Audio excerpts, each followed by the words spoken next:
12 शहजादियों की कहानी। एक दफा एक बादशाह था जिसकी 12 बेटियां थीं। वो सब बहुत खूबसूरत थीं। तमाम शहजादियां एक बड़े से कमरे में सोती थीं। शाम को बादशाह इन्हें अंदर से बंद कर देता। हर रात उसकी 12 खूबसूरत बेटियां नए जूते लेकर बिस्तर पर जाती थीं। लेकिन जब वो अगले दिन बेदार होती तो उनके जूतों में हमेशा बड़े बड़े सुराख होते और वो बिल्कुल पोसीदा हो जाती।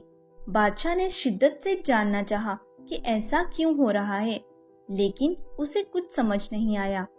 उसके बाद बादशाह ने ऐलान किया, कोई भी आदमी जो इस राज को हल कर सकता है वो अपनी पसंद के मुताबिक मेरी बेटियों में से एक से शादी करेगा और मेरे बाद बादशाह होगा। जैसे ही बादशाह की शानदार तजवीज की खबर दूर दूर तक फैल गई, बहुत से नौजवान शहजादे अपनी पसंद की एक खूबसूरत शहजादी का हाथ जीतने के लिए महल में पहुंचे। बादशाह की तरफ से उन सबकी अच्छी तरह देखभाल की जाती थी। तब बादशाह ने उन सबको समझाया, आप सबको ये पता लगाना होगा कि मेरी बेटियां हर रात कहाँ जाती हैं, और अगर आप कामयाब हो गए तो मेरी बेटियों में से किसी एक को अपनी दुल्हन के तौर पर मुंतखब कर लेंगे। ताहम अगर आपको 3 दिन में कुछ पता नहीं चलता है तो आप पत्थर बन जाएंगे। शहजादे इस राज की तह तक पहुंचने के बारे में पूरे एतमाद थे, लेकिन हर रात वो गहरी नींद में सो जाते और चाहे वो कितनी ही कोशिश कर लेते, वो अपनी आंखें खोल ही नहीं पाते थे।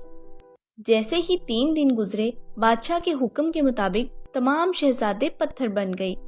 एक दिन एक सिपाही उस महल के पास से गुजर रहा था जब उसे एक बूढ़ी औरत ने बादशाह की पेशकश के बारे में बताया। ये सुनकर उस सिपाही ने सोचा, मैं बादशाह बन सकता हूँ। बूढ़ी औरत ने उसे कहा, ये इतना मुश्किल नहीं है, बस तुम रात को शहजादियों की तरफ से दी गई कोई चीज ना पीना तो सब ठीक रहेगा। फिर उसने इसे एक चादर दी और कहा, अगर तुम इसे पहनोगे तो तुम पोशीदा हो जाओगे। सिपाही ने बुढ़िया का शुक्रिया अदा किया और महल की तरफ रवाना हो गया। वहाँ रात के खाने के बाद जब वो शहजादियों पर नजर रखने के लिए तैयार हो रहा था तो सबसे बड़ी शहजादी उसके पास आई और इसे एक जूस पेश किया और उसने कहा, इससे आपको बेदार रहने में मदद मिलेगी। सिपाही को बूढ़ी खातून की बात याद आई और उसने वो जूस कबूल कर लिया, लेकिन उसने इसे नहीं पिया और जब वो नजर नहीं आ रही थी तो इसे फेंक दिया। जब शहजादी अपनी बहनों से मिलने वापस गई तो उसने उसे ये कहते सुना, वो अभी सो जाएगा, इसलिए हम जल्दी ही अपने रास्ते पर निकल जाएंगी। सिपाही ने एकदम सो जाने का ड्रामा किया। जितनी जोर से वो खराटे ले सकता था खराटे लेता रहा। जल्द ही उसने शहजादी के कमरे में आवाज सुनी। उसने दरवाजे से झांका और देखा कि बिस्तर हटने लगे हैं और उसके नीचे एक खुफिया दरवाजा था। ये समझकर कि शहजादियां इसी रास्ते से जाती होंगी, सिपाही ने अपनी गायब होने वाली चादर ओढ़ ली और उनका पीछा किया। उसने 12 शहजादियों को दरिया के किनारे चलते हुए देखा, जहां उनके साथ 12 खूबसूरत शहजादे शामिल थे। जल्द ही जोड़े नाचने और खुशियां मनाने लगे। ये एक जादुई जगह थी जिसमें चांदी, सोने और चमकते हीरों के दरख्त थे। सिपाही ने बादशाह के लिए सबूत के तौर पर उन जादुई दरख्तों की कई शाखें तोड़ लीं। शोर सुनकर सबसे छोटी शहजादी ने कहा, आज कुछ ठीक नहीं लगता, कुछ बहुत बुरा होगा।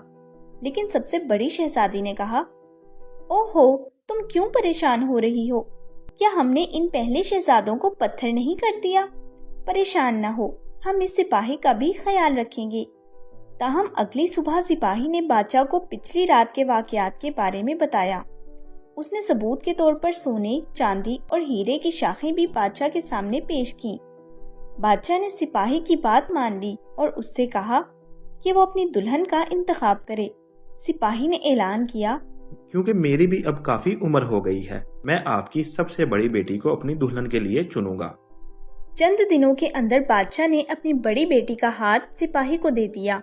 दोनों की शादी हो गई और एक दिन वो सिपाही उस मुल्क का बादशाह बन गया।